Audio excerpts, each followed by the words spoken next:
ದೇಸಿ magic ಪೂಜಾ ದೀಪಗಳು, ದೇಸಿ magic ವಾಸ್ತು ದೀಪಗಳು. ದೇಸಿ magic ಪೂಜಾ ದೀಪ ಮತ್ತು ದೇಸಿ ಮ್ಯಾಜಿಕ್ ವಾಸ್ತು ದೀಪವನ್ನ ಪರಿಶುದ್ಧವಾದ ಉತ್ತದ ಮಣ್ಣಿನಿಂದ ಮಾಡಿರುತ್ತೆ. ಈ ದೀಪಗಳನ್ನ ನಿಮ್ಮ ಮನೆಯಲ್ಲಿ ಈ ರೀತಿ ತಳಭಾಗದಿಂದ ಎಣ್ಣೆಯನ್ನು ಹಾಕಿ ಅದನ್ನ ಪಲ್ಟಿ ಮಾಡಿದ್ರೆ ವಾಪಸ್ ಬರಲ್ಲ. ನೀವು ಅದನ್ನ ಹೊರಗಡೆ ತೆಗಿಬೇಕು ಅನ್ನೋದಾದ್ರೆ ಈ ರೀತಿ ತೆಗಿಬೇಕಾಗತ್ತೆ.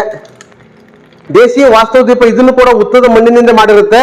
ಸುಮಾರು ಒಂದು 50 ml ಎಣ್ಣೆನ ಒಳಭಾಗಕ್ಕೆ ಹಾಕಿದ್ರೆ ಬೆಳಿಗ್ಗೆ ಹಾಕಿದ್ರೆ ಸಾಯಂಕಾಲದವರೆಗೂ ಉರಿತದೆ, ಸಾಯಂಕಾಲ ಹಾಕಿದ್ರೆ ಬೆಳಿಗ್ಗೆವರೆಗೂ ಉರಿತದೆ. ವಾಸ್ತು ದೀಪಗಳು ಬಂದು ನಿಮಗೆ 190 ರೂಪಾಯಿಗೆ ಸಿಗುತ್ತೆ. ಇಡೀ ರಾಜ್ಯದ ಯಾವ್ದಾದ್ರು ಭಾಗಕ್ಕೆ ನೀವೇನಾದ್ರು ಇದನ್ನ ಪರ್ಚೇಸ್ ಮಾಡಬೇಕು, ಇದನ್ನ ಕೊಂಡ್ಕೋಬೇಕು ಅನ್ನೋದಾದ್ರೆ, ನೀವು ಕೊರಿಯರ್ ಚಾರ್ಜ್ ಅನ್ನ ಪೇ ಮಾಡೋದಾದ್ರೆ ಖಂಡಿತ ನಿಮ್ಮ ವಿಳಾಸಕ್ಕೆ ನಾವು ಬಹಳ ಸುಭದ್ರವಾದ ರೀತಿಯಲ್ಲಿ ಪ್ಯಾಕಿಂಗ್ ಅನ್ನ ಮಾಡಿ ನಿಮ್ಗೆ ಕಳಿಸ್ಕೊಡೋ ವ್ಯವಸ್ಥೆ ಮಾಡ್ತೀವಿ. ನಾವಿರ್ತಕ್ಕಂಥದ್ದು KM ದೊಡ್ಡಿ, ಮಂಡ್ಯ ಜಿಲ್ಲೆ, ಮದ್ದೂರು ತಾಲೂಕ್. 93531215 ಈ ದೂರವಾಣಿ ಕರೆಗೆ ಕರೆ ಮಾಡಿ. ಎಲ್ಲರಿಗೂ ನಮಸ್ಕಾರ.